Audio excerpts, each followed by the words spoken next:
time. So good afternoon, everyone. I'm Janet Kane, the chair of the Southampton, Massachusetts Council on Aging. Today is Wednesday, February 3rd. It is 4:02 p.m.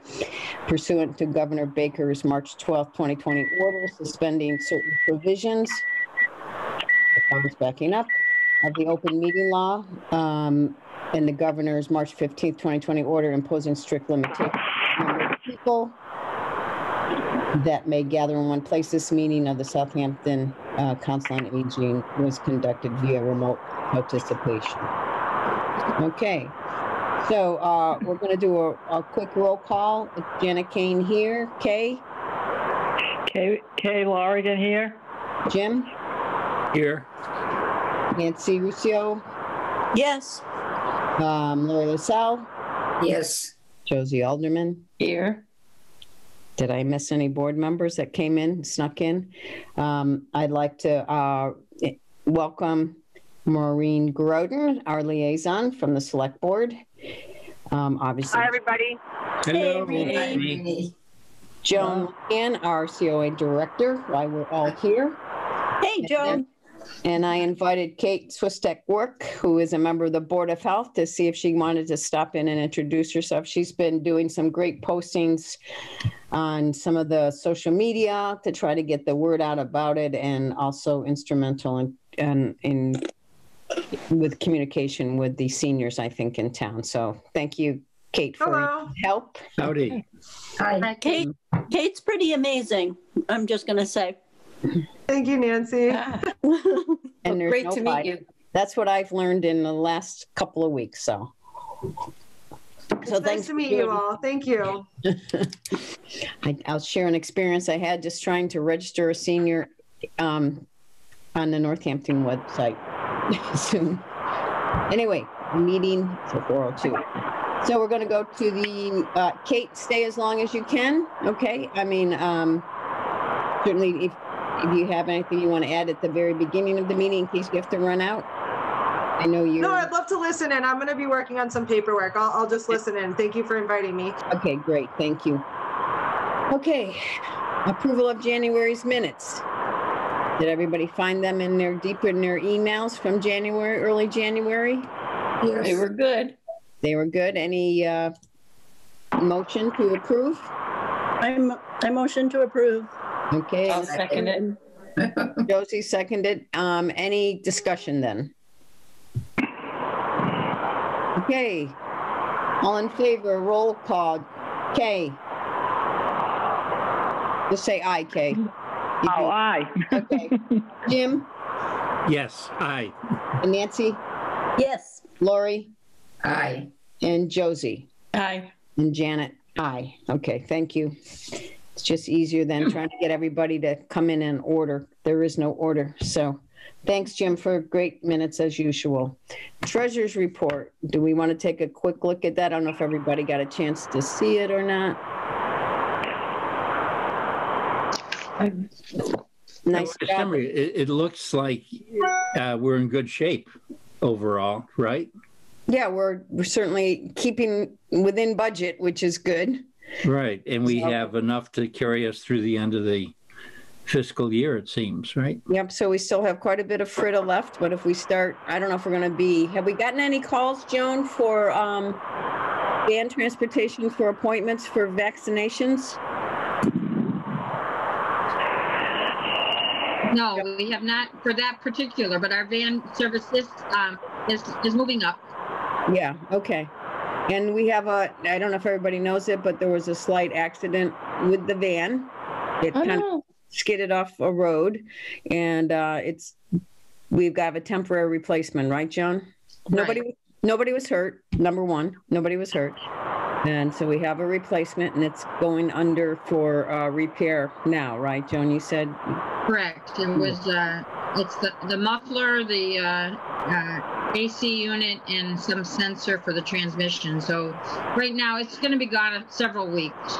Okay, but that's all covered by insurance, right?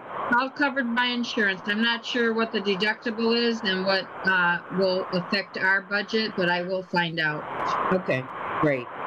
And was there anybody on board other than the driver? There was We one had- passenger and there was, maybe some soreness, but no injuries. Oh, good. He was leaving that house at the time and it skidded across the road. So not a busy street. So that was the good news. Yeah. But everybody, I think the local ambulance came to make sure that everybody was okay and got the resident back into their home. So I think everything went well considering it was just one of those icy days, As long as nobody was injured. Yeah, that's the key. And then the state formula grant, we look fine with that. Now, you gave the document to be signed to Ed, right? Correct. I'm going to follow up with that just to verify that he signed it and moved it along. Because it has to go to the select board, right? I'm not sure. Is that the process? I don't know. I'm asking. It was a question. I'll find out tomorrow. Okay. Yeah, I don't know. I'm asking you, not. Yeah, at one time it did go to the select board, but I'm not sure since the town administrator's been full time if he signs it. Okay.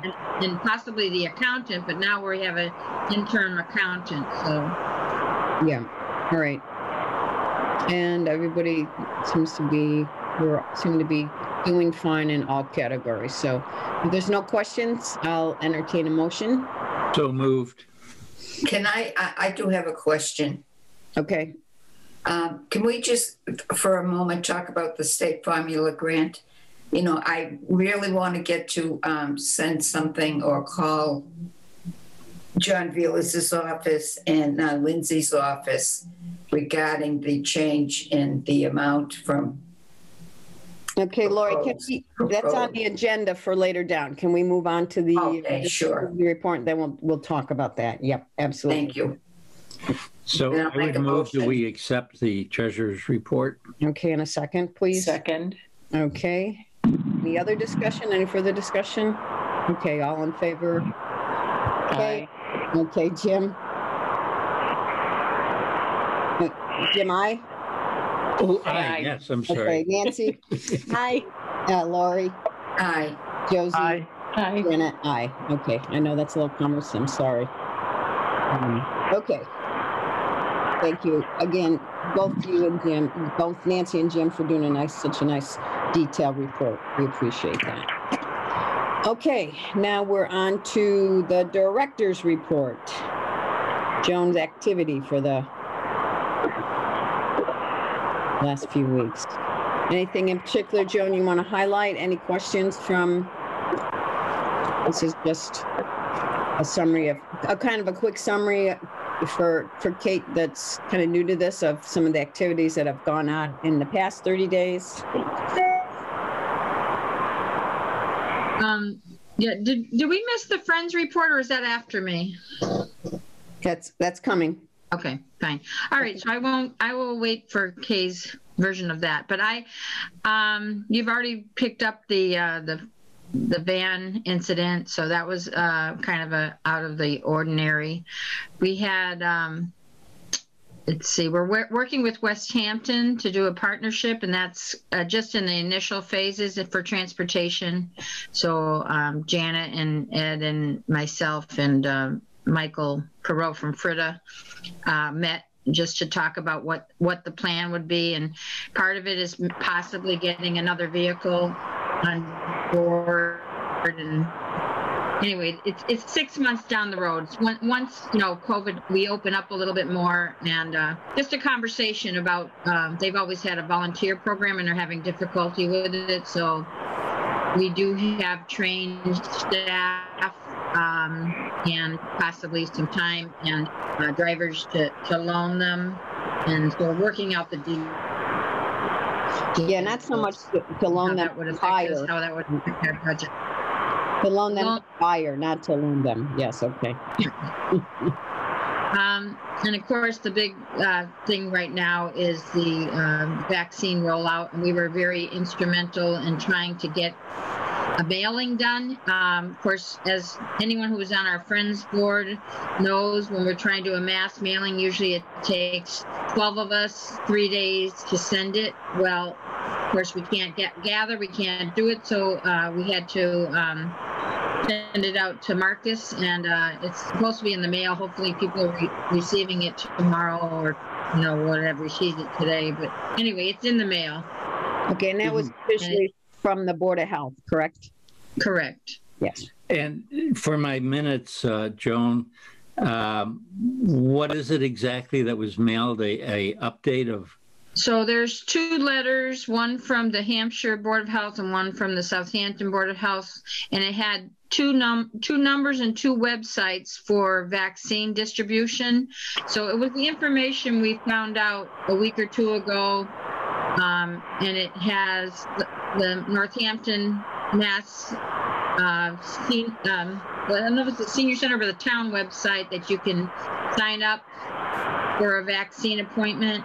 And there's also a phone number that they're taking names and phone numbers, and we'll get back to you within 72 hours. Hopefully getting vaccine appointments, although I did hear that 2 of our folks today did get their inoculations already. So they were able to get an appointment, and what was good is that originally we were going to have 100 doses, and they ended up with 975, so almost 10 times the doses. So that's important. Who got 975? Northampton. It's really the Board of Health. It's being held at the senior center, but it's the Board of Health, and the EMD and EMS and a group of folks that it's a vaccination site for the state, only for Hampshire County. Yeah, I mean, it's really a mess. Not our fault, but I know Brigham and Women's group that I belong to sent out a thing saying I'm going to be scheduled. Don't call them, they'll call me. And today I had to check in with Cooley Dickinson or something, and they said they've been administering vaccinations there, and they were surprised that I didn't get one yet. So it's just too confusing for people, I think. Well, we're working through it, so. Yeah. Hi, this is Rainey. Can I just talk? Rainey? Go ahead. Go ahead, Rainey. I just want to say that I'm volunteering tomorrow at the COVID clinic in Northampton, and the person who's coordinating and said that they were held up because of the storm and receiving some of the vaccines. Okay. And if the hospitals are giving them, I haven't heard anything directly from Cooley Dickinson on getting a vaccine through them either, so. Okay, you talked about some of that, health director, and then the activities from the administrative assistant. So Joan, one of the things we're asking them to add in when they make their calls and they do get a hold of people is to see if we can update our email list, right? We're going to push that, especially in the March newsletter. Yeah, but even as Joan or as Darlene and Flo. Darlene, Flo, yes. I've sent them messages. Okay, good. And they've started their wellness checks for the 85 and over population. So I think they'll find out at those times whether they're having some challenges getting appointments, and we'll talk about that later on the agenda too. And then Flo's report. So Flo is our volunteer coordinator, Kate, just so you're aware of that. And they both it's kind of a 3-person center, so. And I added in the report how many hours a week they work, so people know. Like, I work 26. Flo works only 5 hours a week, 2 days at 2.5 hours. And then Darlene's doing 8 hours a week. I forgot to put hers in. Yeah, she usually does 10 when we're open, but she's been doing less because of as needed, right? So. Well, and as we work, get the reception area set up, and we can be in separate rooms. We're going to get her back in the office. Just right now, the office is too small to get both of us in there. So, yeah. But we are working on a reception area from Conklin. I hope to have within the next month to 6 weeks. So I'd like to get her back in sooner than later. Good. Especially now with the vaccine rollout. Good. Okay, any questions for Joan on her report? Yeah, Joan, could you send me a copy of it? I didn't get it this month. Ah, are you on the CA board list? You should have. No, Okay. no, it's I'll send separate. it to you. No, but I just like to get the report. All right. I didn't, I'll send yeah, you. Yeah, okay, thank you. I had a question about Darlene. You said she's not been working 10 hours? She's been working. She's been Right. working 10. She's only working about 8 from home. She was hired for 10, but we lowered it when we went somewhere along the way where we went remotely. So in the warrants, I've seen they're all 10. Well, it's actually 2 different accounts. She's taken from the wages from the town, and then she's also taken from the formula grant, and that's a 2-week warrant. So she works 16 hours, 10 from one, 6 from the other. Oh, I see what you're saying. Sorry.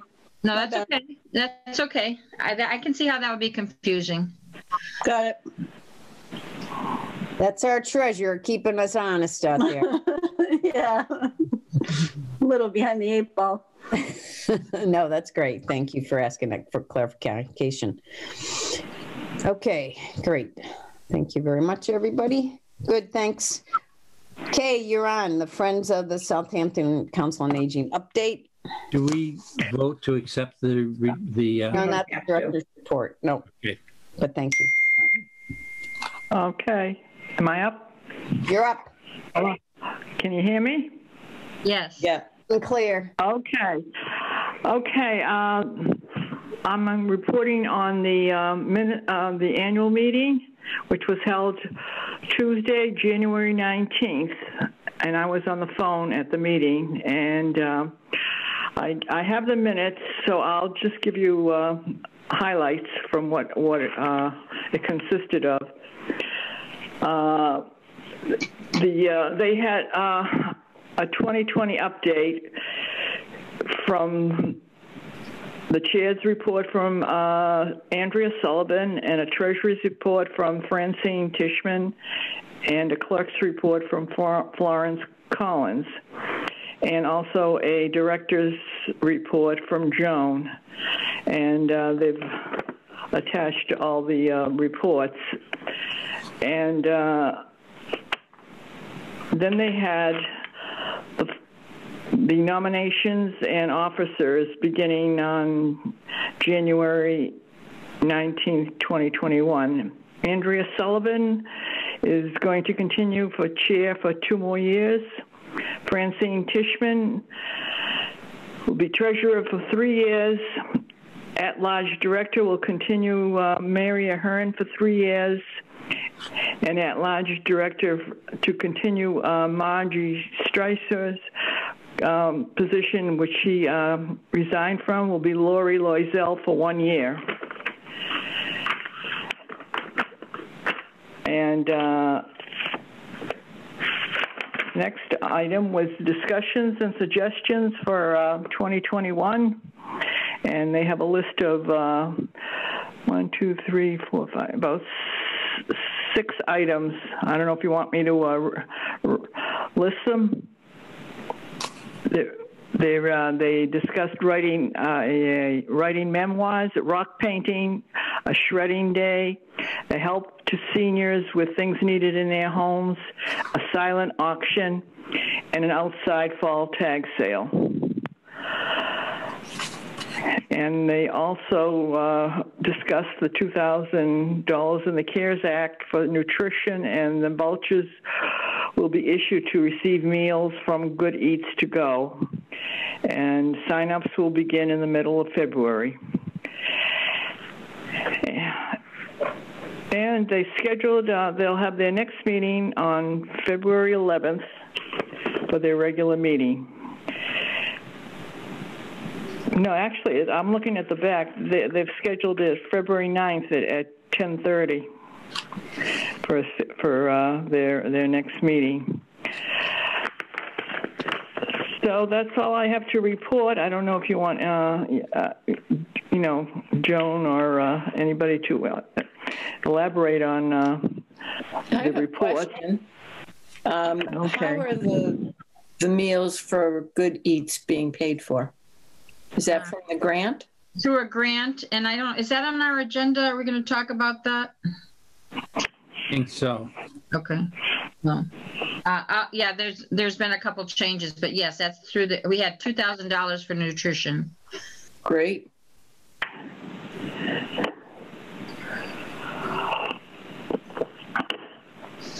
So Thank you, Dave. that's about all I have right now. Okay.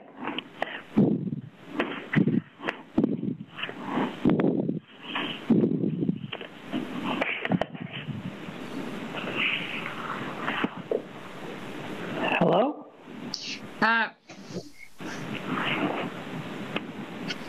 You're muted, Jan. Sorry about that. Yeah, I forgot my phone. The phone was ringing, so I muted myself.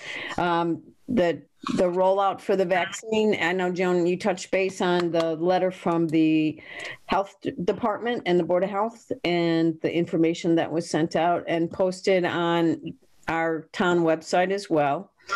There's been information, Kate has been posting some things on the Facebook community page, and I copied it today and shared it on the COA page. So, Kate, that'll work as long as I can copy it and steal your thunder. I'll put it onto the COA page. Not that we. Yeah, if you want, I didn't realize that there was a COA page for Southampton. So what I've been doing, I mean, I'm not getting that information for anywhere, but any local sites that have doses available, I'll be happy to share it both with the Southampton Council on Aging and with the community page, because they're going very quickly. And Yeah. so I know that while people are waiting for the allotment for Northampton, if they want to try to get a slot at like the Eastfield Mall, they have a much higher allocation. So I'm happy to share that information as I find it. So I want to share an experience I had today. So Joan asked me, because I had volunteered to contact a woman in town that wanted to schedule vaccines. So I went on, she either wants to go to Holyoke or Northampton. So I went on to Holyoke, nothing available at this moment. And I think by then, even I asked her about Eastfield, and she was like, no, I don't want to go there. I don't want to drive that far. So I offered the van, and she didn't want to do the van. So I went to the Northampton site. And when I clicked on schedule an appointment for tomorrow, it said I needed a registered code to get in to make an appointment. So I don't know does anybody have any insight to that? Because that's a big roadblock. I'm thinking that that's for their use only, that they would be, because you don't want to be scheduling it yourself. Well, Does that make sense? They wouldn't put it on the page for a link if that was the case, I would think.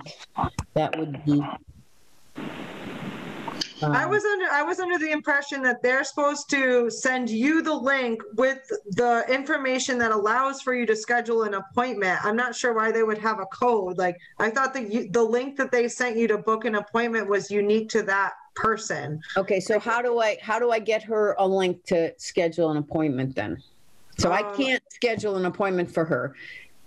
Right. You have to call and either call that phone number or get on their wait list. And if you get on their wait list, they're supposed to contact you either via, what they said was via email or by phone. So when I went on it, just because this is part of what we want to do. I'm going to try to bring up the website that I went to today, because I've gone there a number of times. So let me just try to get back to Zoom. Multitasking here, and share this page, because I need your help to do this, whoever can give me help, because this is what we want to do for people. So I come in here and it says, click on the tabs below. So I clicked on, here's the phase 1 and 2, and can everybody see this? Yeah.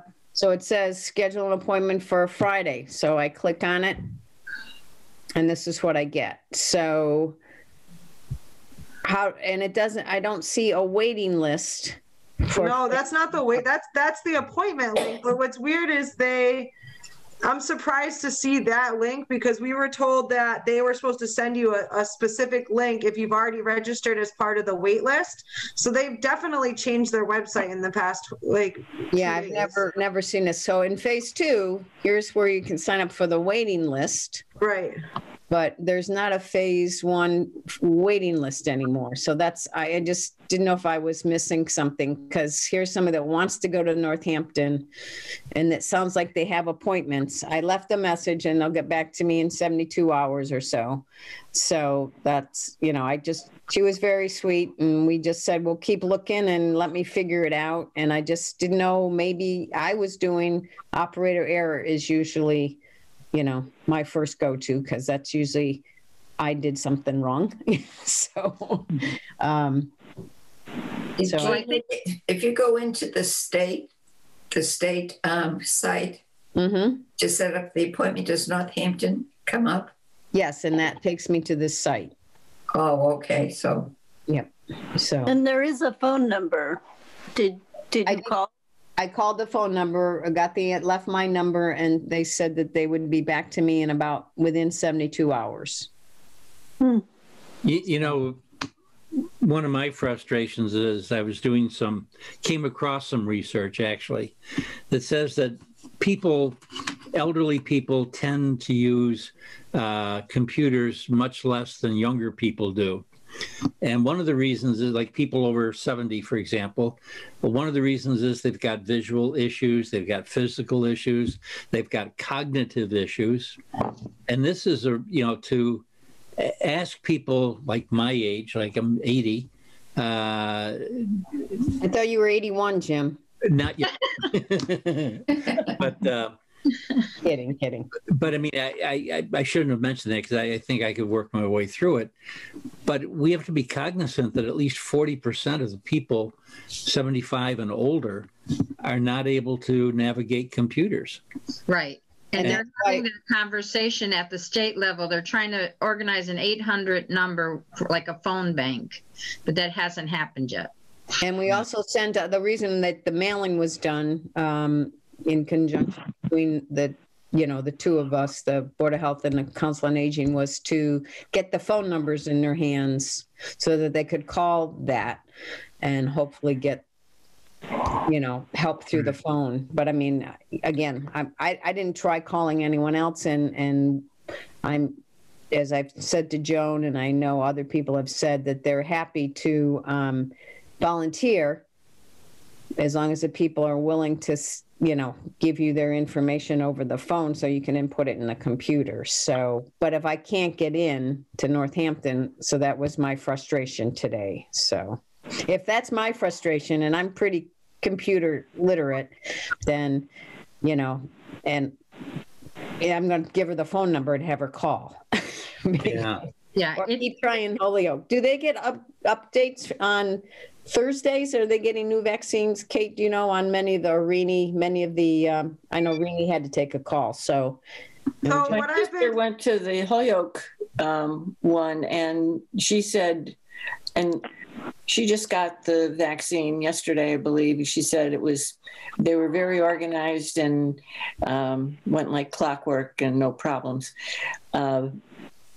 But that they were obviously out of appointments for this week, but they get another batch on Thursdays. Yeah, that's what I saw. That they would update their appointment. Yeah, because not everybody gets the vaccine on Thursdays, so each site is updating it at a different time. So I think that Eastfield Mall is updating them on Thursdays. It seems like Bay State gets an allotment at a completely different time, and then the UMass, I believe that's also a weekly allotment. But when I posted that, I think it was either Monday or Tuesday.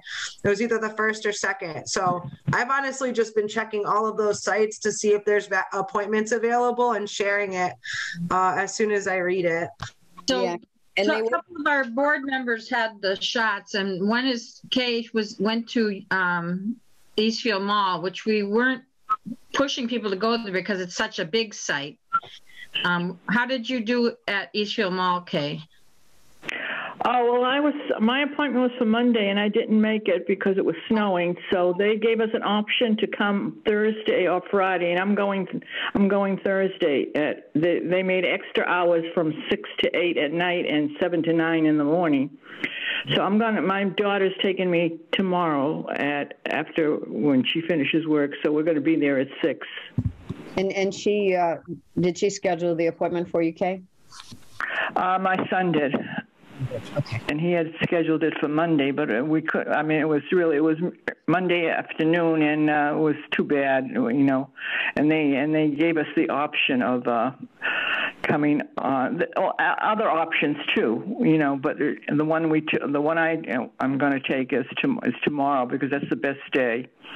Yeah, good. I mean, I went to Holyoke. That was my kind of first go-to for this individual today, and they said they're out. They'll be updating shortly. So I'll go in tomorrow and try to get her on the phone when I'm in and see if we can work it out. And I just want to take a second to recognize Sylvia Galvan, who has joined us. She is interested in being a board alternate. Excellent. Great. Hey. Welcome, Sylvia. Sorry for being late. But... Hey, Sylvia. Hi. But that works. You know, before we move on, though, from this thing. We're not moving on.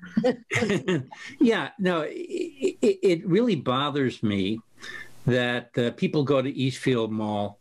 I mean, it's fine that they can go there, but a lot of people find that distance daunting to drive. Mm-hmm. We don't. I do. Yeah, we don't have public transportation.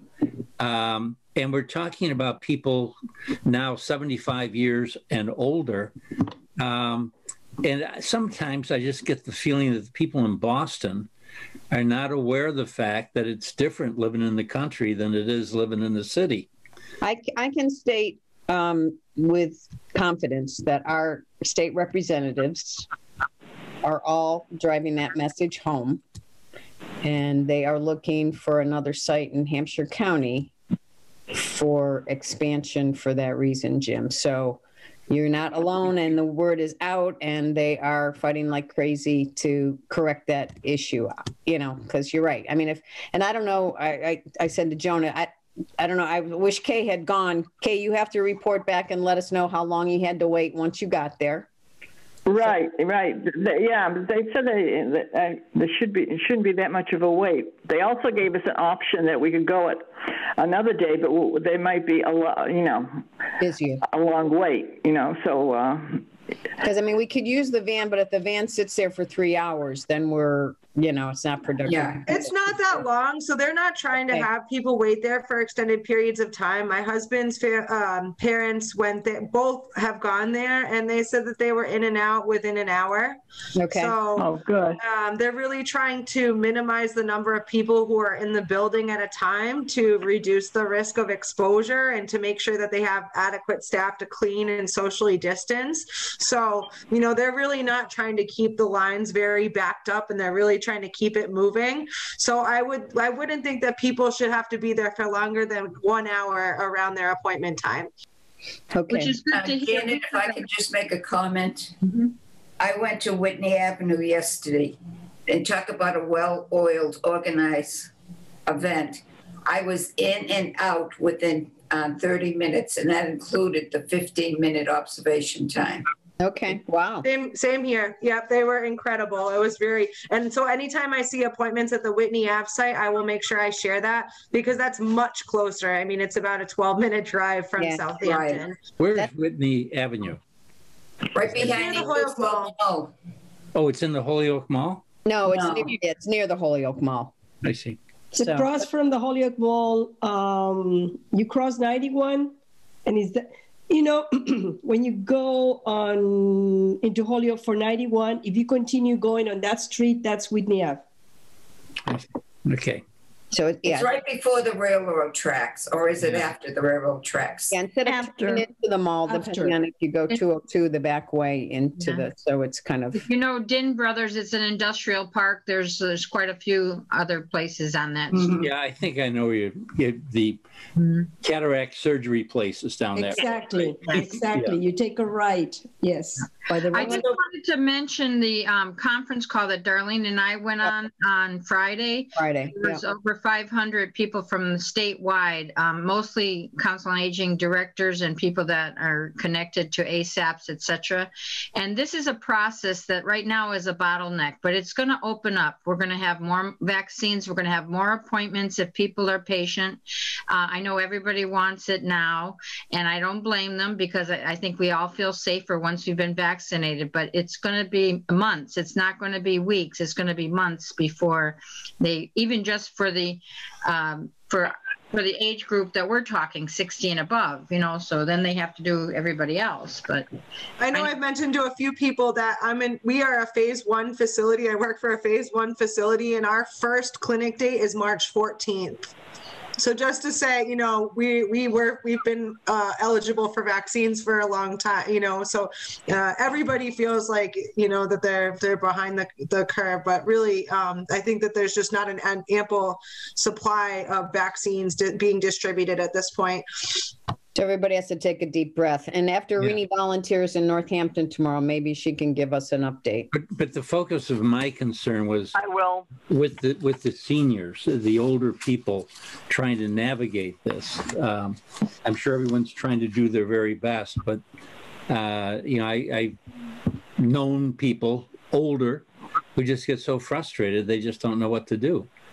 Well, hopefully just have them call the senior center if they're in Southampton, and we can try to help support them. And we'll give them your number. All right.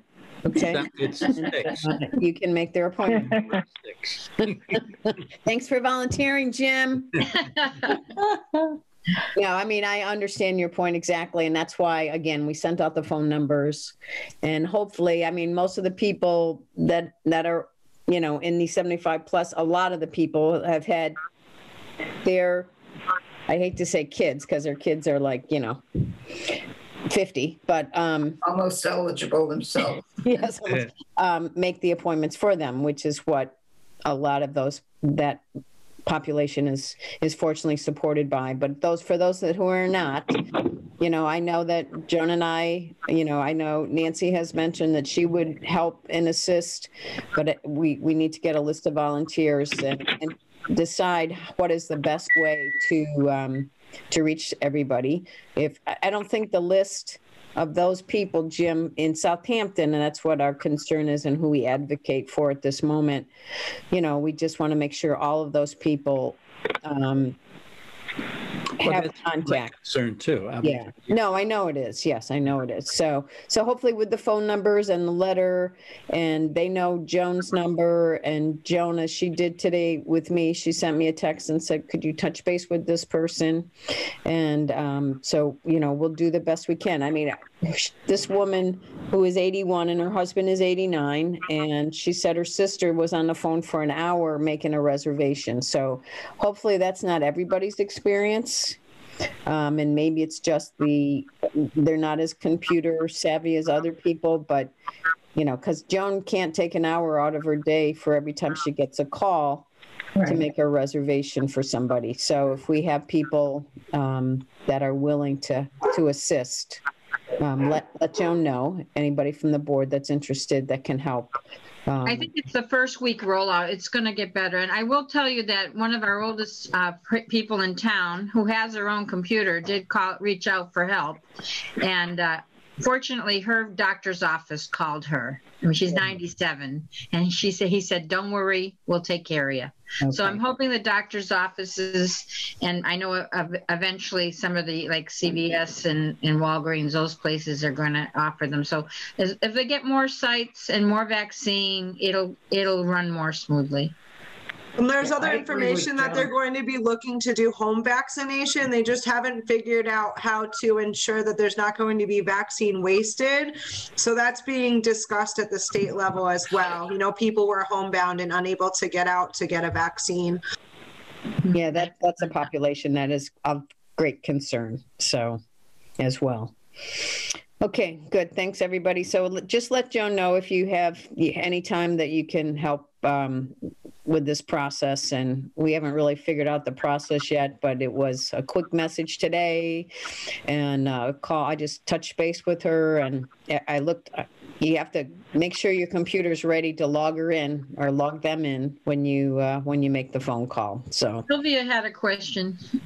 I just received yesterday an email from Cooley Dickinson, letting me know that in the future they're going to become a site and that they will let us know, me or whoever that is associated with Cooley Dick, when and how to get registered. So things are going to be opening, but like you said, Joanne, it's not going to be tomorrow. Yeah, and we're in day 3 of the 75 plus rollout. So, and we're short on vaccinations. Yeah. There's also a conference call tomorrow. I think it's at 12 p.m. to discuss if it would be feasible for Southampton to become a vaccine site at some point, or maybe sponsored by EMS or the Council on Aging or by our local pharmacy. So I'm going to listen in just to see if there's more information that would be useful for us. I don't know if it's feasible. It sounds like there's a lot of factors that come into play, but I know that a lot has changed since Biden has enabled funding from FEMA for sites to be able to get reimbursed for becoming a site. So, well, Kate, what is that called tomorrow, Kate? It's at 12 o'clock. What is it? Yes. If you could share that, Kate. If you send it to me or to Nancy, we can forward it on to the group. But I mean, if they're talking about possibly making the Council on Aging a site, then it would be good to include the director of the Council on Aging, I would expect. Sure. Joan, are you familiar with it yet? No, but my 2 cents is that we haven't even had a flu clinic at our place. A lot of Council on Agings have had flu clinics over the years, so they're used to rolling out 600 shots in a day. But we haven't even had a flu clinic, and we don't have the refrigeration, but not that that matters. Our building's not even open. So, I mean, I don't know, the pharmacy, I don't know. Walgreens would make sense, but we'll see. Rini, I can't tell if you're trying to speak and I keep cutting you off because I just have your phone. Are you okay? Yeah, can you hear me? Yep. Yeah, sorry, I just had to pick up another call. Okay. Back in the day, we used to do flu clinics at the Southampton Senior Center, but it was in collaboration with the Northampton VNA. So we used to come out there with coolers, and so we didn't rely on refrigeration, and we used to do a large number of vaccines. But now it's gone the way of pharmacies and doctors' offices. So I don't know. I mean, I think what Kate says is a great opportunity if it happens, but I think it would be coordinated by, we might have the site, but it would be coordinated by other people, I would imagine. Okay. Yeah. Yeah, I'm not volunteering to give anybody shots. Okay. We're not volunteering to have you do it to us either. You got yours already. Laura, you're all set. You got yours. I'd need a refresher. It's been a long time since I've had to give a shot. Okay, moving on, if we're kind of exhausted that topic for the moment. State formula grant. So state formula grant for 21, there's always a signed document that has to be sent to the state. And I know Joan's been waiting for months to get it. They finally sent it out to her a couple weeks ago. Whoever's rattling papers, just mute your phone, please. Or your whatever. So where was I? Oh, so I know that's being handed over to Ed to be signed off on to get to the state. So that'll be taken care of. Now, state formula grant for fiscal year 22, just to give you a quick overview of what Lori was referring to. Since I believe 2016, we have received $12 per senior for the state formula grant. Now the 2020 census came out. We went from probably 1,200 to over 2,000 seniors, because in 2010 we had 1,200. So Governor Baker has proposed only $9 per senior, because we've been trying to support it with not enough money so far. But Governor Baker, in his initial budget, is recommending $9 per senior. Now that's an increase for us, but it's still only $9 per senior to support all of our activities, because we know our expenses come from that state formula. Again, that's what pays for most of our existence.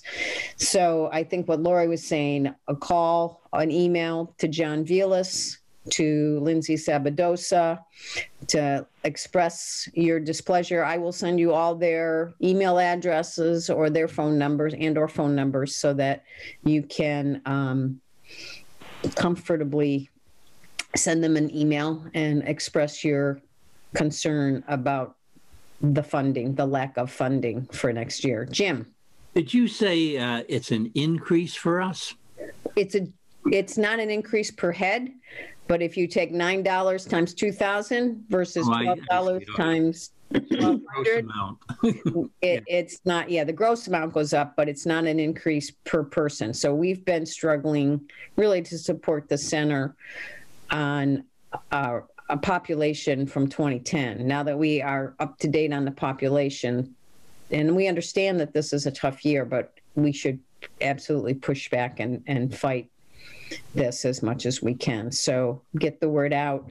I mean, I'm happy to bring Lindsay or John to our next board meeting, invite them to the next board meeting to express our concern and displeasure. I'm sure they already feel the same way, I'm sure. But to give us confidence that they would take our message forward. So that's a great idea. Yeah, and it's, I've been through this before, trying to get something passed through the legislature with the state, and even a phone call, because when you call in, they'll ask for your name and where you're from. Very easy. Mm-hmm. And the reason for your call. So for those that don't want to do an email, a phone call will be sufficient. Okay. It's the number, and I agree, John and Lindsay certainly would be in support. And they've both been very supportive of the Council on Aging all throughout their areas. So I know that they're probably as unhappy as we are. So. Is it MCOA that sent us an email about that? Because we could just send that to the board, and I think there might be a follow-up on that through MCOA. But I don't think it includes our local representation. I already contacted Lindsay, and she is very upset by it, I'm sure. But I'm wondering if we were to contact them, do our fixed costs remain sort of stable, and therefore just the gross increase really, the logic might be that, you're getting less per person, but you're covering your fixed expenses, and therefore you don't need as much per capita. Is there any way to look at that so we could make an informed argument to our legislators that says it doesn't work that way? That these are the expenses we're dealing with, and it's legitimately a shortfall? I'd have to look at that myself. I haven't spent much time. I'm sure because there's more people, you need more. You're going to have an influx of calls and referrals and everything. The transportation, of course, sure. Transportation. We have an increase. We have our own grant, a different grant for that, for transportation. Right. But there could be a feeling that there's an economy of scale. So that, your rent stays $100 a month, for example. I realize we don't pay rent, but $100 a month. And, if that's shared by 2,000 people, it's less a drain on the per capita allotment.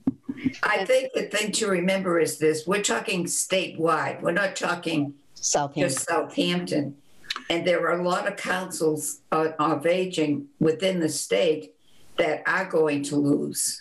Yes, that's what. Thanks, Lori, because that was going to be Southampton is one example, but there's, as Lori just said, there are a number of COAs senior centers that are going to make less money next year because they didn't have quite the growth that we had, or population growth that we've had in the last 10 years. And I would say it's very limiting. I mean, I don't know that, so we paid Darlene partially out of the state formula grant. If we wanted to add an outreach person to try to support us, that would come out of the, we've been kind of waiting for the new monies from the state formula grant that will restrict us from doing that. So those are the kind of things, Jim, that, Just that when I was working, if you asked for more money, you had to justify it. Yeah. And that's what I'm trying to make it, as a cogent argument, not just, it's terrible what's happening to us, because I think we're in a time with the COVID and the reduced tax revenues and so forth that you need a cogent argument if you're going to prevail. Well, I think just the conversation we've had about COVID in this meeting tells you how much is needed for your seniors. And boy, could we have used an outreach program this past year. I mean, everything has fallen on top of Joan and Janet also as chair. And Darlene and Flo, right. So limited hours. Point to include in your cogent argument, Yeah. So. Yep, good point. So everybody's can certainly, if you have any ideas, send them out to the board of thoughts and what we should look to evaluate. It's not, it's just, Jim, if you have anything you want to add financially to it as well, the whole board come up with your thoughts and ideas and get them out to Joan so that we can consolidate them. Hey, Janet, last night at the Open Space Review Committee meeting, Cindy Palmer mentioned that she got statistics or data from Lucy that says that the population of the town is actually less than 6,000 people, not 6,200. I'm not sure what her source is. We didn't really know. But what data do you have for how many seniors are in town? Well, I haven't seen the 2020, the 2020 census, which is the federal census yet. But I do depend on Lucy to get me numbers from the annual town census. And I will say those numbers have been a moving target. Okay. So I don't necessarily, because I had heard previously, before I think the last election, I thought we were under 6,000. And then when they talked about how many voters we have in town and total population, I was told 6,200. And now I'm again under 6,000. So I don't know whether the data, the download of the data, I'm not really sure why it is inconsistent. But I have found in the past that when I've asked for numbers and then asked again for an update, that there just seems to be some inconsistency. But we are dependent on the town annual, census. Okay. So let me just put one other thing up. Anything else on we're going to talk about the budget, which is everybody's favorite thing to do. It's supposedly due next week. Joan, have you received any additional communication since the first, January 10th memo? I don't believe so. I wouldn't swear on my last penny, but I don't believe so. So. Okay. You say due next week, you mean that's when we have to submit it?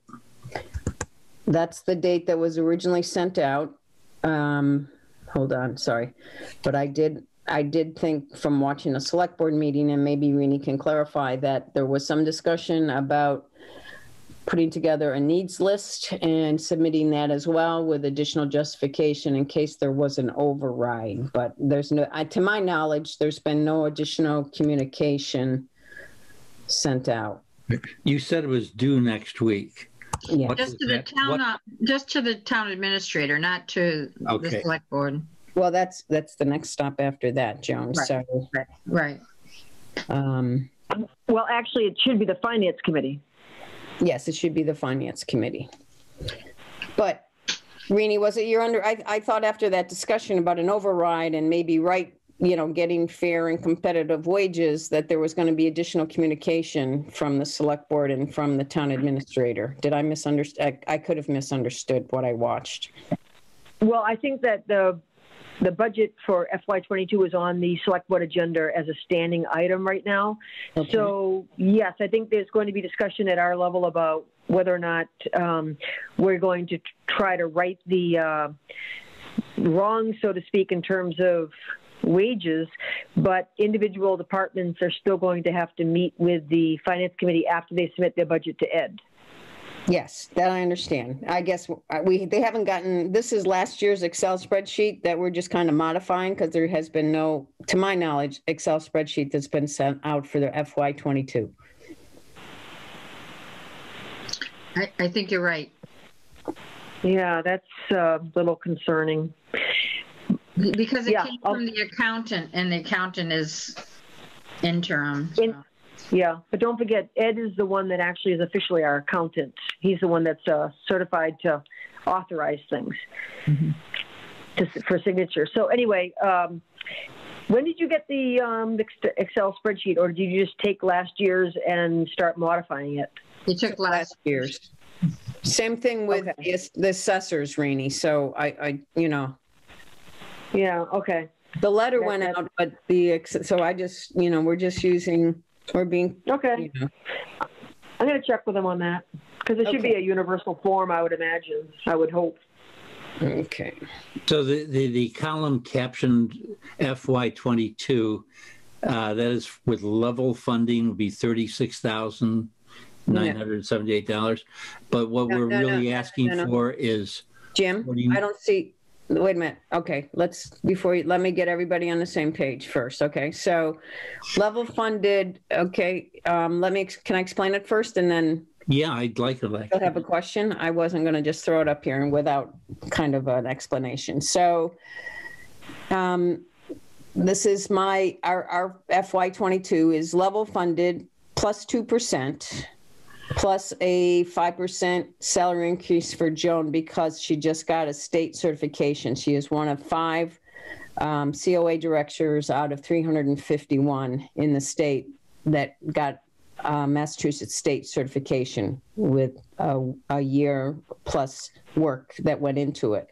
So the 29,000, so Joan made this year, 27,686.88 as a director with 4 direct reports.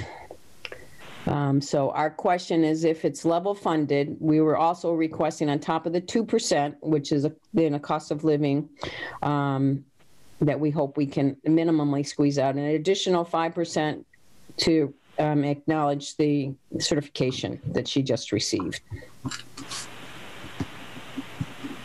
Thank you. And this one is based on the study that was done in 2017 that Jim, Josie, and I are intimately aware of, the Benchmark-Jacobs study. Are you guys remembering that? Oh, Josie left the room. Jim, do you remember the study? Yes, I did, vaguely. Yeah, when we were on the Personal Policies and Procedures Board. Yeah. I know what you mean. Yeah. Yeah, Art presented it to the Select Board in November of 2019 with a 4% increase from the 2017 study, kind of to do the cost of living increase. So based on that study, we would request Joan to go to a $38,124 annual salary, which I don't have I'm looking to see if I someplace have, and this justification has to be corrected. So that would be $28 per hour. Right now, Joan is making $20.40 per hour. So this is up for discussion. And then to Darlene, currently this is her 5676 would be a 2% increase. but she's partially funded, as we just discussed, by the state formula grant. So if possible, we would like her, like every other administrative assistant in our town, to be fully funded by the general budget within the town. And then no increase, or back to our normal expense budget prior to the cut last year. So last year, our expense budget went from 1,650 to 1,229. So we're just asking to have that restored.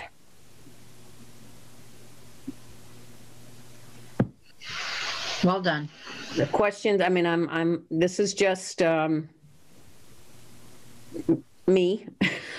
So this is a board decision, not a Janet Kane decision. So please share anything that you might feel at this point.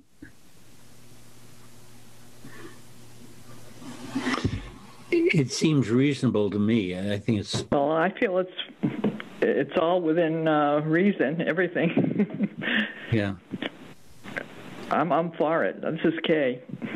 I'm for all I think it sounds good. Increases that I would you agree. mentioned. Right. No, I think that it's reasonable requests, and no gouging here. I think everything here is a valid reason. Hello? And you're still there, Kay. Yeah. Yeah, I mean, Joan has 30 plus years experience in the field. Started when she was 10. She has a bachelor's. I know she started when she was 10.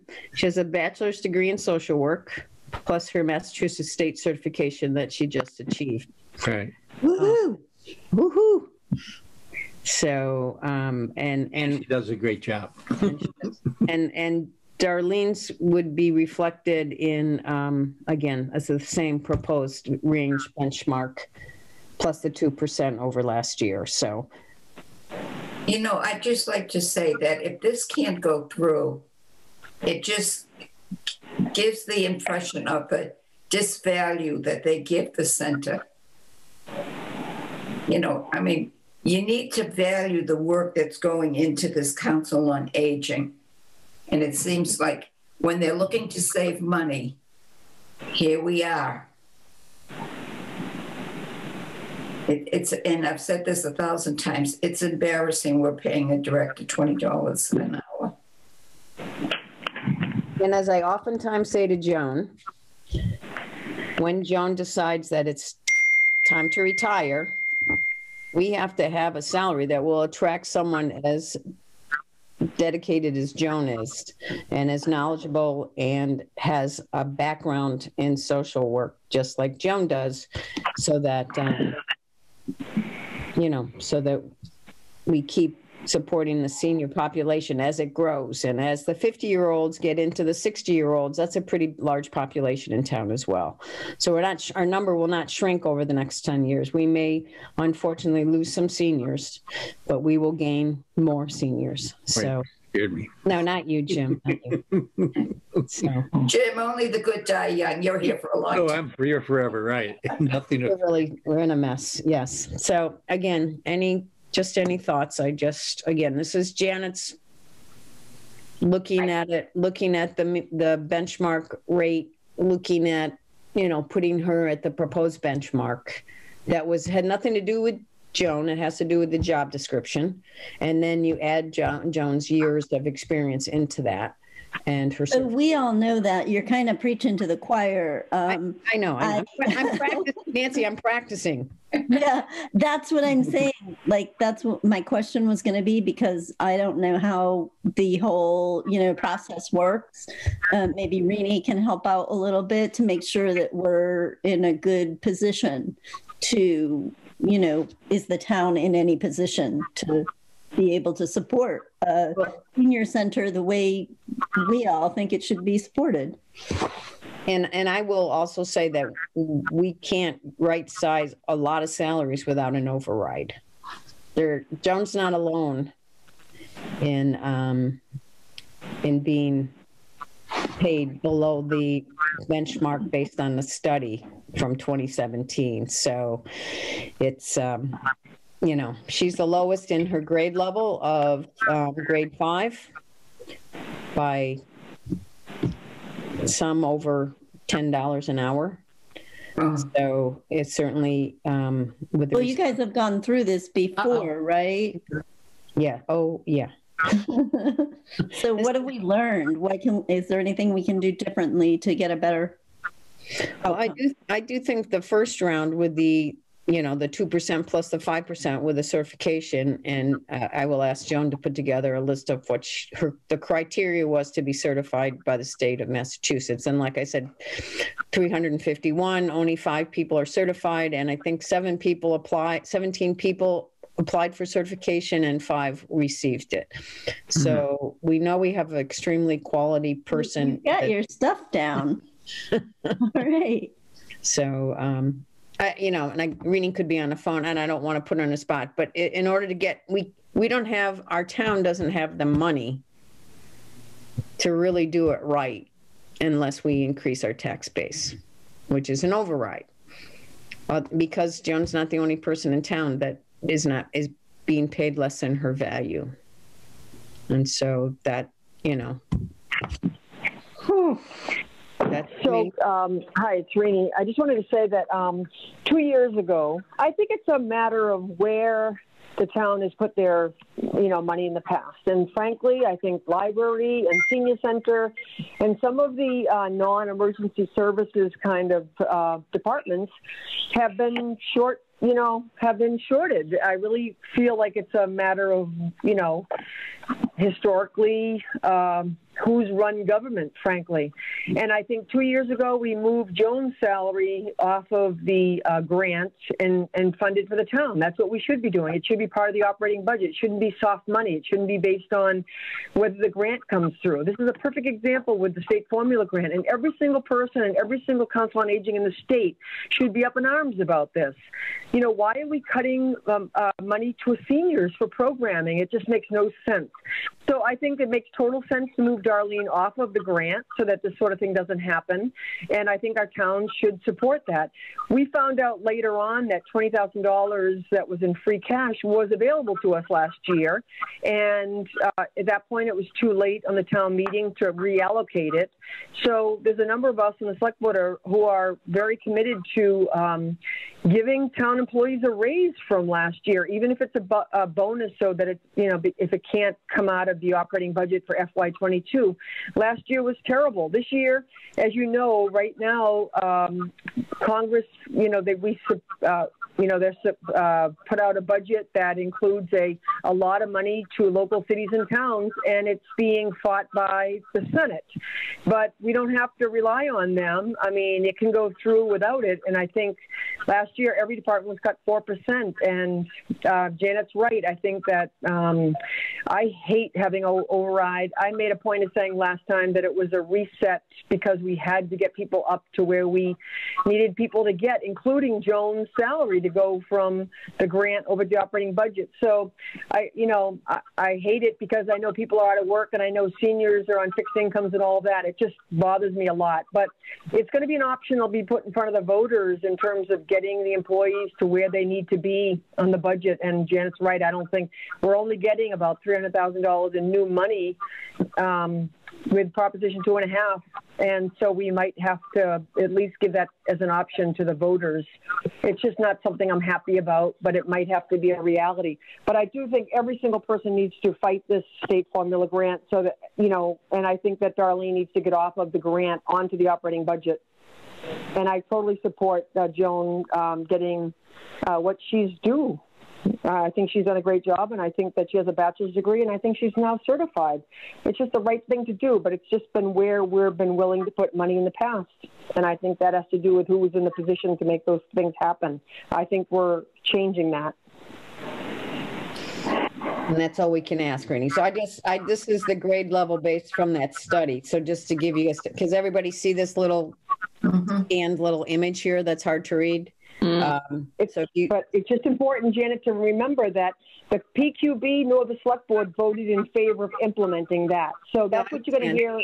That's what you're going to hear as a response to this by some people who don't want to go in this direction. And I totally understand that. So I'm hoping at some point between now and you know, the end of the budget season, that happens. But it only happens if we do an Can you override. repeat that? I missed what Rini just said. Go ahead, Rini, sorry. That when this didn't- Jacob study was support that? done, what's that? Who didn't support this? No. Well, what I'm going to say is that there have been people in the past who will be very quick to say that I know this Jacob study was done, the Personal Policies and Procedure Board nor the Select Board have voted in favor of adopting these guidelines. So if you might hear some people say, well, Jacob study keeps coming up, but there was no adopting of this and that it was there are parts of it that were, quote, problematic. I don't really care what they do, guidance we use. I think it's pretty clear to everybody that there are employees in town that are not where they should be. So I just wanted to warn you that, people are going to say, if you're using the Jacob study, they're going to say, well, don't forget it was never adopted as a guidance for the Personnel Policies and Procedure Board. But I'm going to say that, and for everybody, because I know, Rini, you already know this, that the chair at the time of the Personnel Policies and Procedure Board presented this to the Select Board. Right. So I'm not sure why that act would have taken place if he didn't support it and the PPPB didn't support it. Yeah, I don't know that a vote was taken, and I think it was, presented to us, but I don't think there was a vote saying, yes, we're going to either adopt this or work towards it or something. Obviously, I support it, so I hope I don't come across as not supporting it. I do. Yeah. I obviously do. I see some validity, though, in what you're saying, Rini, about not using the Jacob study, because I think that I was on the personnel board at the time, and there were issues. So was I. Yeah, there are a lot of issues. So was I. Yes. Yeah. Well, you were too, and so was Josie. But one of the issues was not Joan. Right. And, and the issues were not Joan. Yeah. And even though, our chair did present it to the Select Board, there were other problems that we had with the Jacob study, which I don't care to go into right now. But yeah, I mean, I think it was not the best study that could have been done. Yeah.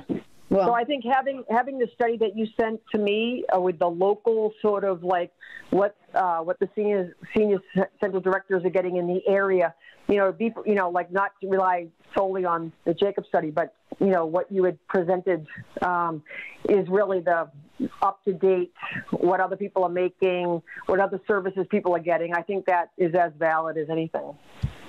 Yeah, I'm trying to find that right now to see if I can find Joan's email. Do you want me to forward it to you? Yeah, you have it right in front of you? I have it in my inbox. I'll send it right back to you. Okay. I'm looking for if you get it to me first, that's good. Because Joan did do a little research. Well, that came from MCOA. I have the privilege of having directors meetings now every other Friday, and it helps with networking. And we're all doing similar jobs, and if you compare to a similar size town and your similar responsibilities, even if you were to get an hour raise, it would. As Lori said, it's kind of embarrassing to say, you're the director of the center and this is what you're making. Because you're right. I know I'm valuable. I know my worth is not put on my paycheck. I don't do it for the paycheck. But when I retire, it would be nice to have some, validity to the position. Do you have the job description that was submitted to the personnel board when your position was scored? Possibly. It's probably on file it's I may have it somewhere too. Yeah, because it would be interesting, even though I'm not on the board anymore, to see whether or not we should suggest rescoring the position. Maybe not. I don't know. But I think it was scored. I mean, if you're scoring it on the old rank, yeah, I mean, it can be rescored. But again, I mean, was there a 4-year college degree in social work and certification? And well, I don't think the certification was there because there was no such certification at the time. But here is the study, the rates that Rini was talking about. So we see that And I don't know the population of like where for the seniors. Or... I think we've been compared to Granby, but I'm not 100% sure. Somebody mentioned Granby as yeah, that's been. And Granby's are. Joe, what's the population in Southwark? Do you know? There's less than us. It's 5,000. Is hers up there? Yeah. Yes, 30. I mean, there's a $10 difference right there. What was Rini saying? Granby has like 10,000 people. Yeah, Granby has almost the. Would you say, Kate? Kate? I didn't hear Kate. Southwark has about, when I was looking at the town budgets for Board of Health, Southwark had about 9,500 people, I think. Oh, yeah. I didn't realize it was that big. Yeah, Granby has almost the exact same area that we do and almost the same population. Okay, and they're right there. There's a major difference.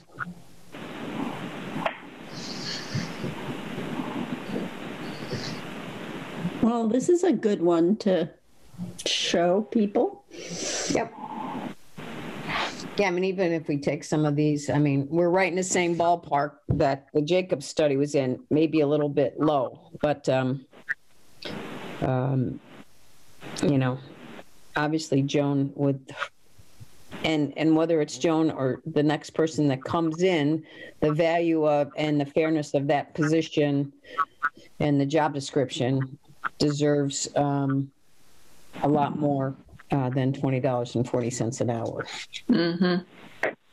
So Janet, can I just say something else? Yes. You know, different departments have come in and asked to increase their budget mid-year, which is against what the Department of Revenue recommended. And our personnel policies currently say that departments are able to increase people's rate with a merit increase of additional 2%. So that when the departments are trying to raise some employees' rates, they've done like the 2% cost of living plus the 2% merit. I think that it might be a good idea to do what Jim just said, which is to look to have it rescored, because someone might come back and say, you know, well, you know, you can only go up the cost of living plus 2. And I think that you're asking for more than that, and I support that. But it might be inconsistent with what we've said to other departments in the past. Okay. Okay. And I just want to make sure, I'm saying we should consider it, not do it, but take a look at it and see if that would be a good way to go to see to get a higher grade. Because the 2% merit is actually just a step increase in the grade, pretty much. Well, it was 2% plus the 2%, or 2% plus the 5%, which is what I was going for the certification. So I'm looking at Ware's got a bigger population, but I don't know what their. Well, Granby's kind of. Oh, we went there. I'm thinking of another town. Yeah. I'm sorry. Yeah. Yeah. Yeah. Okay, so that we can certainly look to try to rescore, get it on the agenda for their meeting, and see if we can. Do we have any idea what the person in Westhampton gets? Westhampton? She only works 10 hours a week, and I can find out, I'm sure, but. Yeah, I mean, that's, if it's more than your hourly wage rate, I think that'd be more ammunition. Right, but I mean, again, 10 hours a week, I can't even imagine running a department in 10 hours a week. Right. You know, the other two towns that I looked at for Board of Health comparison was Hadley and there's Hadley, which is actually a very similar population to Southampton, which might be a comparable demographic, and Hamden. For Board of Health? I was just looking at information for town budgets, but those might be two other local towns that would have a comparable population size. So Hamden is on this list. Oh. And they're at $32.80 per hour. So I'm looking to see if Hadley is on here or not. Sorry, I just couldn't see that list. Yeah, no, that's fine. No, thanks for pointing that out. I'm just looking. I don't see Hadley here, though. They just got a new senior center, so they're in good shape over there. They have a population of 5,300 in 2018, so that's fairly comparable size. Yep, Hadley. So they have a huge business tax base. Yes. Yeah. That's what we need is some kind of business tax rate. I want to go that way. Mm-hmm. Pardon? I don't want to go the way of Hadley. Well, nobody wants to go the way of Hadley, but I mean, we need some business in town. What is going into, talking about that, the Harley-Davidson site?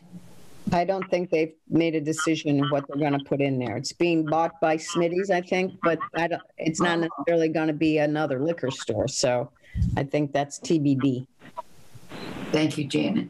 Probably another marijuana growing facility. It seems they're like pizza parlors now. If it adds to our tax base, yeah, we'll take it. We can designate it to go to the Council on Aging, all the taxes from there. Yeah. So, okay, thanks for the feedback, Rini, as well, and we'll check on the. I understand. I mean the Jacob study, but we've got to use something as a reference. So we'll get the job description. I mean, this PPPB should have copies of them, but I will look and see if I have it somewhere in my retired files from PPPB. Yeah. I sort of cleaned mine out, so I don't know what I have left. Yeah, I'll check on that. Yeah, I cleaned mine out too. I would like to thank Janet, though, for being proactive for this. And I agree with Rini, though. I think if we, shoot too high, you won't get anything. So, last year, I think we put down a $4 an hour raise, and due to circumstances, no one got raises. So, I mean, I would even, consider that as at least an increase would be beneficial. Yeah. Well, and again, we have to look at the position and the description and what's required. And I mean, some people we didn't interview because they didn't meet the minimum requirements of the description. So we should have that somewhere. So I just need to find it and then request it to get rescored and hope that. But I wouldn't rather ask for. Let's take a look at it first. Yes. Yeah. But we don't have a lot of time to get it rescored. So I'll send it to you and Josie, Jim. Okay. And I think that you need to put in there what you should be getting. And then if we have to negotiate downward, but don't start low. You're changing yourself. And I don't think that's appropriate. Yeah. And I didn't want you to think that I was saying we should aim for 4%. I'm just saying we should be prepared with Jacob's study and the local study and everything else. I agree with, I think that's Josie. I think we should aim high. I wouldn't aim low. So I want to make sure that's clear. That's what I said. Yeah. And I think that what we're trying to do is right the position again. I mean, Joan is, because she's just very kind and giving, would settle for $4 increase. But what the value of the position is what we really have to focus on. So I try not to get Joan's input. Yeah, and we can't do a job description that's tailored to meet the qualifications of a particular person. That's what the job requires. Yes, absolutely. And that's part of and what the town needs for that to run effectively. Okay, that was a good discussion, and I knew you were all pleased with my thing, and then you went off and gave me a lot of great feedback, so I appreciate that. So I have one more thing to kind of quickly show about the certification that, if I can find that now. I've been jumping around a lot. So I did jump into the certification and the little meeting that the MCOA had with the 5 COA chairs or directors that were certified. So this was a small little overview of what all that meant, and it came from Kathy Bowler at the MCOA. And again, Joan, I got chills listening to everybody, talk about the process, talk about the value, talk about, you know, I was just so proud of Joan. I mean, I'm glad I eavesdropped, and I can't wait. I think it's June 23rd is the actual ceremony, and we'll certainly get everybody more time to get ready than I did this past one, but so we can all join Joan in the celebration, and maybe we can go to Glendale Ridge afterwards or something. So if we're all vaccinated by then. Sounds good. So thank you, Joan, for your hard work to get the certification. It was not an easy, automatic kind of thing by any means. It was a lot of work. So it's a good review, a life review, really, really good. So she does have a portfolio that she's going to make, 7 copies. I'm just kidding, Joan. That when we open up again, we can all kind of take a look and see what her portfolio looks like. And eventually they may go electronic, because I think that's the way of the future, is to have an electronic version so you can share it. Good. That'll be great. Okay, real quick, the Good Eats to Go meals. You want to give us an update on that? Yeah, I'm real excited about this. I don't know if I have both names right, but it's Betsy and Kristen or Christy, or anyway, there are 2 women that Kristen, I think. Kristen make the meals out of the church, and they have their drive-through place at the old McAll's Coffee, and it's just a wonderful, I mean, the timing couldn't be more perfect. And we did do 1 meal in our parking lot, and it went fine, but we are in the middle of February, and we wanted to do more meals, and the idea of using a local restaurant came up at one of the meetings, and this is it's a win-win. So we had $2,000 to spend on nutrition. So we've contracted to do 200 meals with Good Eats to Go, and we're going to, roll it out maybe 30 at a time, or 40 at a time, depending on the interest. But the first ones are going to be reserved for the 3rd week of this month, so the 16th, 17th, and 18th. It won't be like when we would do 1 meal, a group of 40 or 50 people. They can have breakfast, or they can have lunch. They will need to call in. First of all, Darlene and I are taking names and phone numbers. Those names and phone numbers have to go to Good Eats. The folks will drive through. They have $10 to spend. There won't be a voucher. We decided too much paperwork. It's just a reservation that they need to call ahead, say they're coming, and all they do is check them off the list. They don't have to give them anything. It's just it's a reservation like you would make yourself, but without having to pay, because the grant is paying for it. So now is everybody all Friends members or COA members? Is everybody eligible, or is it just for a certain level of income, or what? How's that work? Right, 60 and over. If you're over 60 and you live in town, then you're eligible. So we had someone call us today with 22 names, and I was verifying of those 22, 5 of them I have no knowledge of or no registration. So they may have lived in town for some reason. They're not in my system. So if they want a meal and they live in town and they're over 60, we'll make that happen. And most of the folks can drive up and pick up their own meals. It could be, like I said, breakfast, lunch, or something you're going to cook for dinner later on. But some can be delivered as well. So Kristen said that they would make arrangements to deliver these meals. So this is the first month, so we're just trying to figure out how it's all going to work. Again, for the minutes, and I'm still confused about how it works. Who gave us the money? It needs to go. COVID. CARES fund. COVID CARES funding. Yes. Okay, and it's available to all residents of the town 60 years and older. and the $10 is sufficient to cover the full cost of the meal, or might they pay something in addition to that?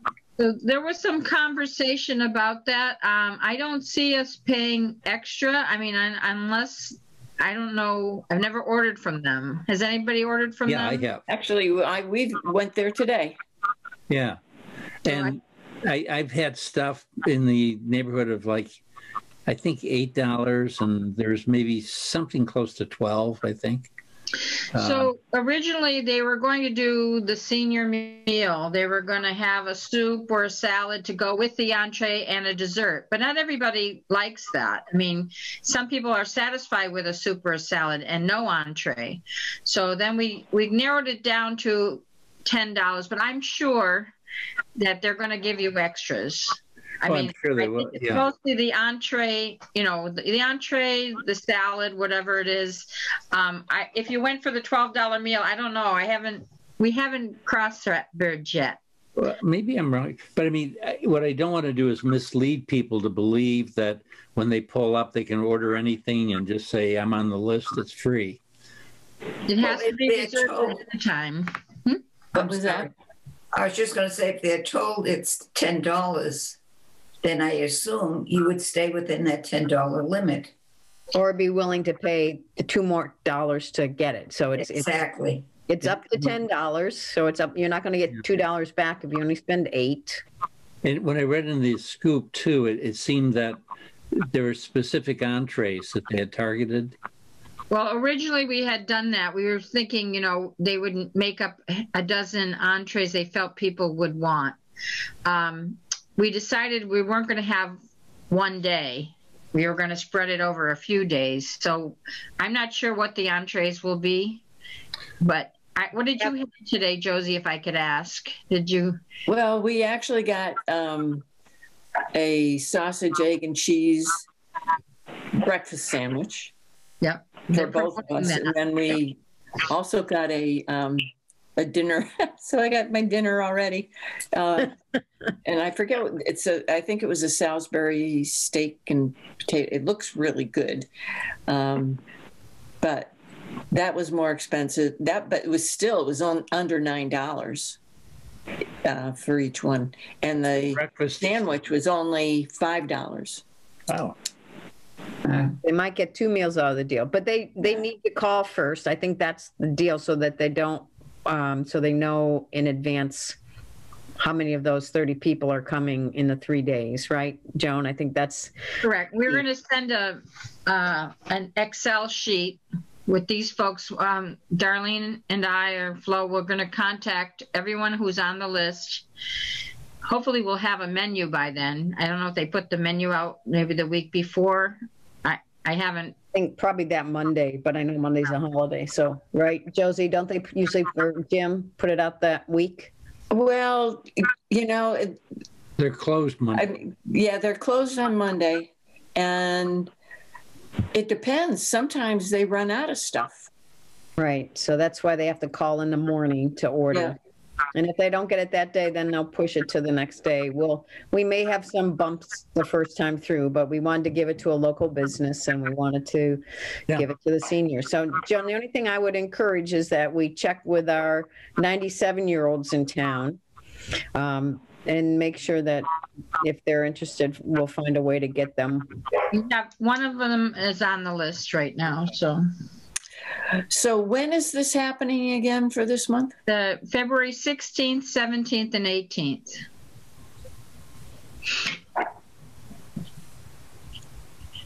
So. And how many spots do you have open? Well, originally I had said 30, but it doesn't really matter. We have 200 meals to use up in the next 6 months. I think we should, my personal opinion is to try to limit the first week and get through the bumps before we, you know. I don't want to do 200 meals. They're going to run out. Yeah. And close. No, it was never going to be 200 in a month. It was going to be, 40, 50, depending. And I'm hoping that by June we can, maybe have the picnic and have Good Eats to Go cater it. But I'm not sure how that's all going to work. So, but at least some kind of a group meal outside and, maybe 40 of those meals might be from Good Eats to Go. So reservations are made through you or through the Council of Aging. Correct. Okay. The Gotta final. get on the list. You got to get on the list. Yeah. And then eventually, I think you have to. What we're going to have you do is call Good Eats to Go to say you're coming, so that they'll have a count. Right. Yeah. That we have to iron out next week. Great. Okay. Excellent. Good. Okay. Any quick updates on the care funds? I know you're waiting for the senior center for the desk, the reception desk, and we're waiting for the awning, and Right. everything's kind of moving along with that, right? Yes. Okay, and the March newsletter is going to be mailed out? That's going to be mailed out from Marcus, right? So it'll go out to 1,200 of our folks. And we want to try to get as much good information in there as we can. So if anybody has anything they want to put in, let me know. So I'm going to add this information from Kathy about the certification. I'm going to modify it a little bit. So leave me some spots to brag about Joan. Okay. And do you have a guest author this month? You know what? I was going to, but I think we did have Judith last month, and I'm thinking that I'd like to get our volunteer page out again. It's been a lot of requests for the volunteers, and I think that's an important piece. Okay. Okay. Good. All right. Real quick, because this is the longest meeting we've ever had. So, or maybe budget's always this long. So I would, Sylvia, you want to introduce yourself? I think most people know you, but I know, Lori, do you know Sylvia? No, but we did a Zoom thing before, and she was talking to us. What was the celebration we were doing? The holiday carols or something. Right. Thank you. Janet. And I do remember how much I enjoyed that. Thank you so much. Because I know Nancy's familiar with her. Josie is. Jim is. Renee is. Kay may not be. Kay, do you know Sylvia? Kay, are you with us? Our meetings usually aren't this long, Sylvia. Yeah, that's what I And we're such wonderful people. How could you resist us? But they're always this much fun. So I guess I would look to have a motion to accept Sylvia as an alternate. Well, Sylvia didn't get to say anything. Because you all know her. I was just trying to cut down on time, but okay, Sylvia, go ahead. What can I say? I've been in this town for 45 years. I came straight from Mexico City, where I grew up. I've been living on Fulmer Road for 45 years. Pretty stable. I am a retired educator from Holyoke and Springfield. I am bilingual, English-Spanish, and Spanish and English. And I have 2 adult children who went to schools here in town in Hampshire Regional. I'm married to Gary O'Connor, who is from this area. What else can I say? Although I am retired, I'm still active in a number of boards here in Holyoke. Most of my community work has been done in Holyoke. And I'm here. Glad to have you. One of the greatest things that Sylvia, the board that she's on, is from the Care Center. And the Care Center, you want to just take a minute just to explain the Care Center? Sure. The Care Center is an alternative school for teen moms. It's based in Holyoke. It's been there for at least 30 years. I've been involved with them. I started as a volunteer, and now I'm on the board. I'm the co-president of the board. It started as a school for teen moms in Holyoke to work around teen pregnancy, the high numbers in Holyoke and Springfield of teen pregnancy. Even though it has gone down, it continues to be high. It started just as a GED to get their high school diploma. And through the years, it has been changed for the young women to be able to go to college. And then through the years, we realized that, 75% of the students that graduate with a high school diploma do go to college, which is a really high number, 75 to 80%. But then we realized that they didn't finish college. And so, we tried through raising monies for a counselor to be with them at HEC.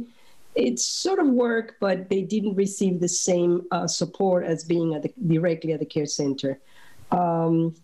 They have their babies, they have their children, and so we have a daycare based at the care center.